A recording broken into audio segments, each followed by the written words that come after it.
Welcome back everyone to part 2, week 8, false allegations and false confessions. So we've had a good look at false allegations and the reasons why someone might make a false allegation. Now we're going to look at false confessions. So why would anyone confess to a crime they didn't commit? Do you think that this could ever happen to you? Are any of you so confident and absolutely confident that you would never confess to committing a crime you didn't commit? Have a think about what the circumstances might be that would make someone confess to a crime that they didn't commit. Just have a think about that for a second. So think about your family. Would you confess to a crime that you didn't commit to protect your children or to protect somebody else? Would you confess for love? What about confessing to a lesser crime to get a lower sentence even if you didn't do it? Or thinking about what the penalty might be in making a guilty plea to get a lower sentence even if you didn't do it? Or might you confess due to ill treatment by the authorities? These are some of the reasons why people might make a confession. This is the case of Michael Crowe.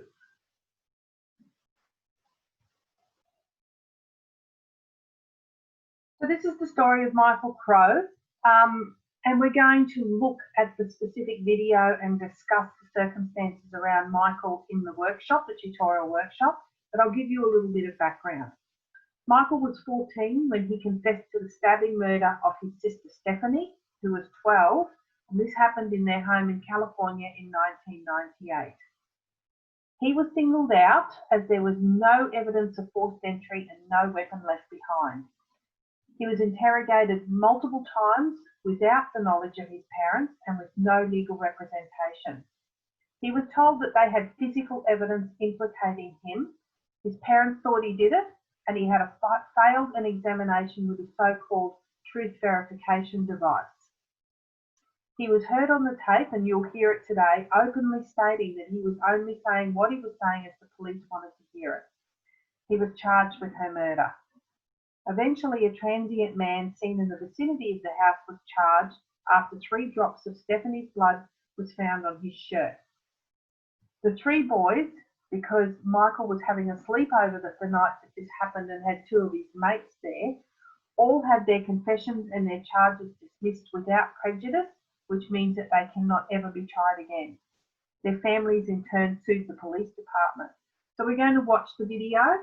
I will warn you, it is a little bit heartbreaking and a little bit difficult to watch at times, and then we'll have a discussion around it. Okay, so let's just discuss the psychology of confessions. So it's thought that the confession is largely the result of rational decision-making processes. So people are optimizing the situation. This is true of confessions more generally, but not just a false confession. So they're going to weigh up all the pros and cons, such as the length of the sentence, what might happen to them in court, before deciding to confess.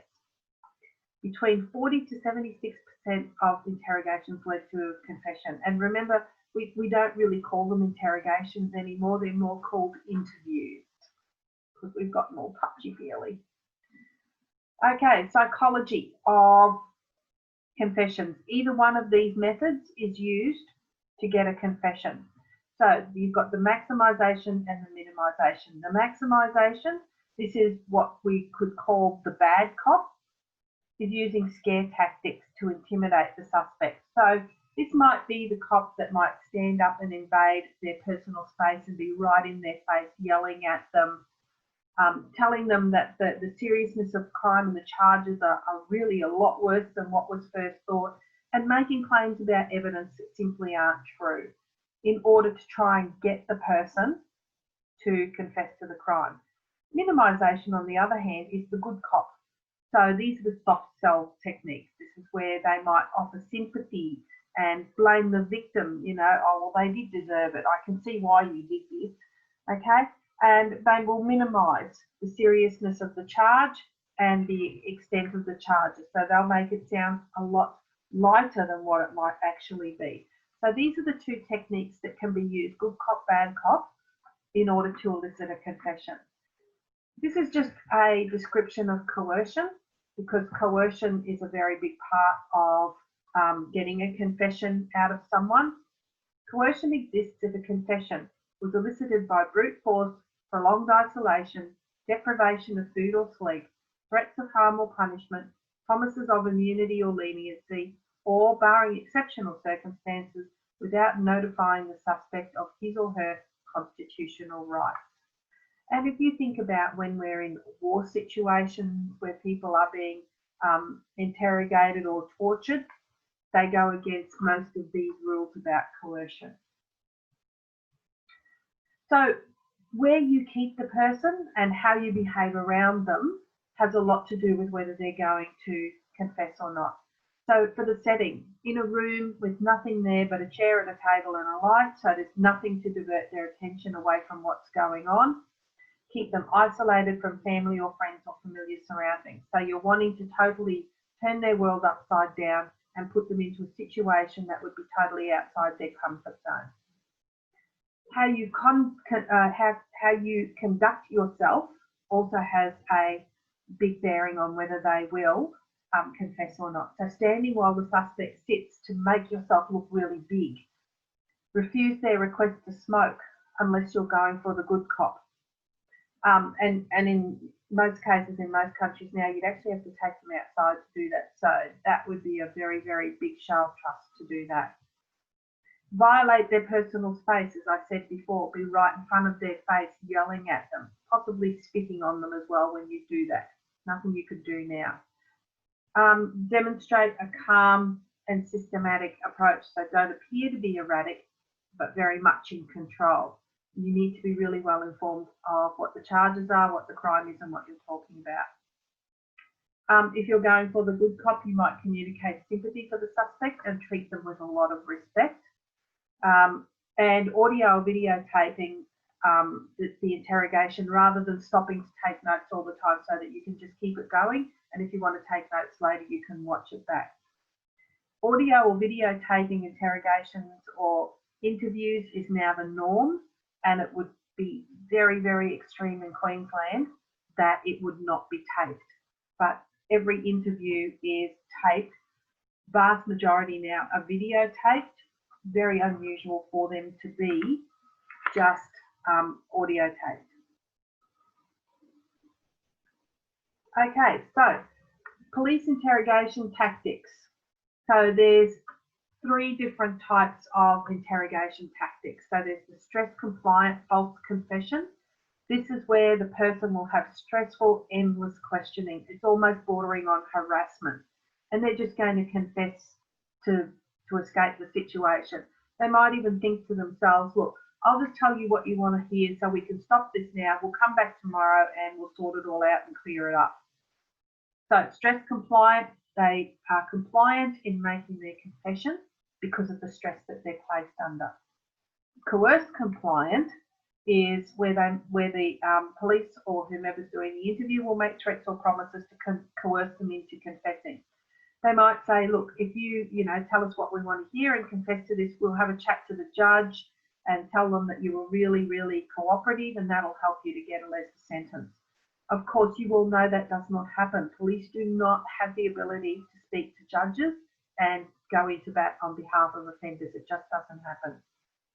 And the persuaded false confession is that they probably become convinced that they did commit the offence. They mightn't remember it, but they will believe that they did it.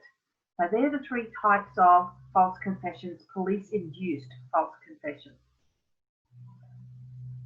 These are the 3 types of false confessions that people make. Now, I know there's a little bit of changeover with the similarity with the wording here, so you just need to make sure that you understand what you're talking about. The first one is voluntary.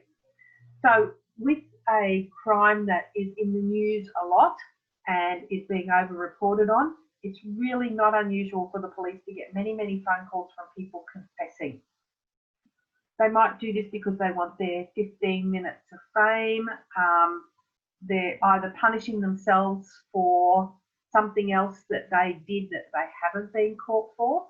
But a voluntary confession is self-incriminating without any external pressure at all. And this is why the police will always withhold some information about the crime that only the offender would know, because this helps to weed out the imposters. The second one is the coerced compliant. So this is where they confess due to social external pressure, but they don't believe privately that they committed the crime.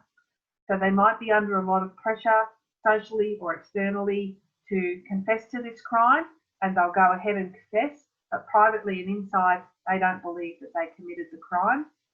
And then coerced internalized is when the innocent suspect comes to believe they committed the crime. So they internalize a false guilt that they have committed the crime. And if you think back to the case of Paul Ingram, which one would he fit into, making all those confessions of all those really horrible things that he never even did? Well, he would fit into coerced internalized, because he believed that he had committed those crimes.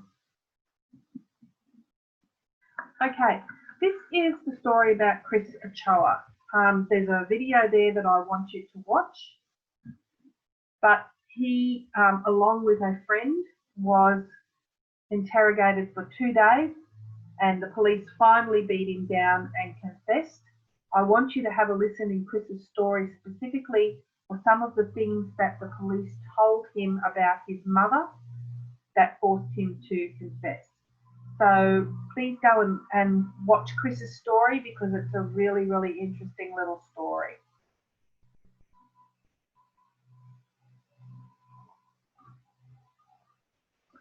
So what type of false confession are we looking at here? Well, it's coerced compliant, as he didn't believe he had done it, and he didn't internalize it and come to believe. He knew that he hadn't done it, but he was coerced into it. Why do innocent people confess? Well, here is a big list of reasons why people will confess. They might be under duress, having issues in their life, coercion from the police. They may be intoxicated, but as you all know, police can't interview people while they're intoxicated. So any confession that they usually make while intoxicated is not going to be taken seriously anyway. They may have diminished capacity, not understand actually what's going on around them, and not have the ability to recognise that something that they've done is wrong. They may have a mental impairment, some sort of disorder that affects their judgment. They may have an ignorance of the law, just not understand what the law is actually all about. They may have a fear of violence. So if you've been actually really badly beaten up by someone, confessing to committing a crime and being locked up may save you from the violence of another. The actual infliction of harm. So they may have actually already had some harm inflicted upon them, and therefore confessing may help to keep them safe. The threat of a harsh sentence may be made against them, so they may confess so that they don't get such a harsh sentence, and misunderstanding the situation, thinking that if I confess and we can all go home, come back tomorrow after a good sleep and we'll sort all this out. So they misunderstand the situation. So there's a lot of factors there that can help contribute to a person making a false confession during a police interrogation. And don't forget, it can be several of these causes. So ignorance of the law and misunderstanding the situation can actually quite often go together. Okay, so it's not just one of these, it can be several. All right, this was quite a short section, but nonetheless a very interesting one. So what have we learnt today? False allegations can be made for a number of reasons, including poor interviewing practices such as the use of persistent leading questions. Research demonstrates that false memories can be created in children. Research suggests that some recovered memories are actually false memories.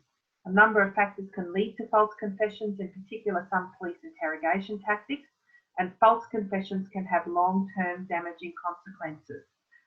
So forensic psychologists are involved in all of this research. They're involved in training police in how to interview people and get the information out of them, but making sure that it's truthful.